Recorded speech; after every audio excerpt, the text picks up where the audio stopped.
নির্বাচন দিতে গেলে ডিসেম্বর লাগবে না, আগেই নির্বাচন দেওয়া সম্ভব। আমাদের দাবি হলো ডিসেম্বরের মধ্যে আমরা নির্বাচিত সরকার দেখব। কারণ বুঝতাম আপনি যদি ভালো কাজ করছেন, জনগণের স্বার্থের পক্ষে কাজ করছেন, তাহলে 2-4 দিন বেশি হলে আমার ধারণা সেলিম ভাই আমাদের কোনো আপত্তির কিছু থাকতো না। কিন্তু আমরা তো তাদের দেখতে পাচ্ছি না। দিন যত যাচ্ছে আপনি এত দরজা খুলে ফেলেছেন, বরঞ্চ পতিত স্বৈরাচার, বিভিন্ন সময় অগণতান্ত্রিক শাসনে বেড়ে ওঠা অপশক্তি আর আধিপত্যবাদী সাম্রাজ্যবাদী শক্তি দেশকে অস্থিতিশীল করার নানা সুযোগ নিতে পারে। এই দায় আপনাকে নিতে হবে, এই দায় কিন্তু আমরা নেব না।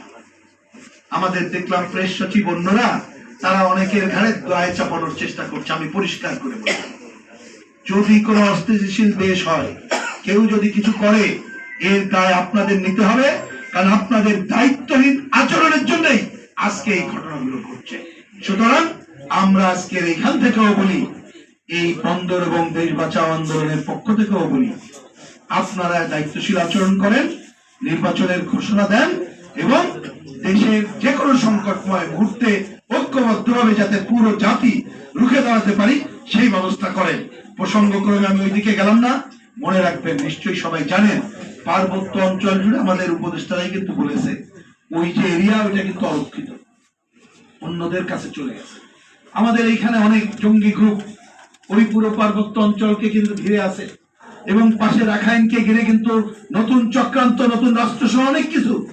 তা যদি সরকারের কাছ থেকে কোনোভাবে সুযোগ পায়, আমরা কিন্তু সাম্রাজ্যবাদের প্রক্সি ওয়ারের মধ্যে পড়ে যাব, দেশকে দীর্ঘদিনের জন্য একটা সংকটে ফেলবে আর এই সরকার নির্বাচনে ফেলে দিতে পারবে।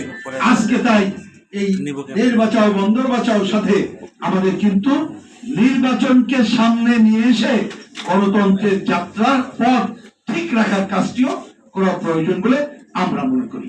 আমার শেষ বক্তব্য হল, সরকার যদি বন্দর লিজ একটা সময় আপনারা দেন, আমি টাইমটা আপনাদের সভা দিতে চাই না, কিন্তু আমাদের দল বামজোটের পক্ষ থেকে কি বলেছি সেইটা এখানে বললাম না, শুধু এইটুকু বলতে চাই, তাকে সুনির্দিষ্ট তারিখ আজকের এই সভা থেকে দেন।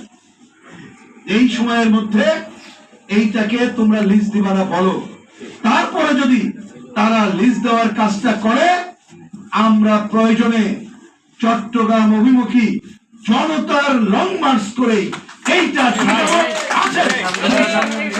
বহু সমাধান হয়ে যেত যদি লিখতেন এগুলো বাস্তবায়ন করব নির্বাচিত সংসদের মাধ্যমে। এইটা লেখা নাই, পড়ে দেখতে।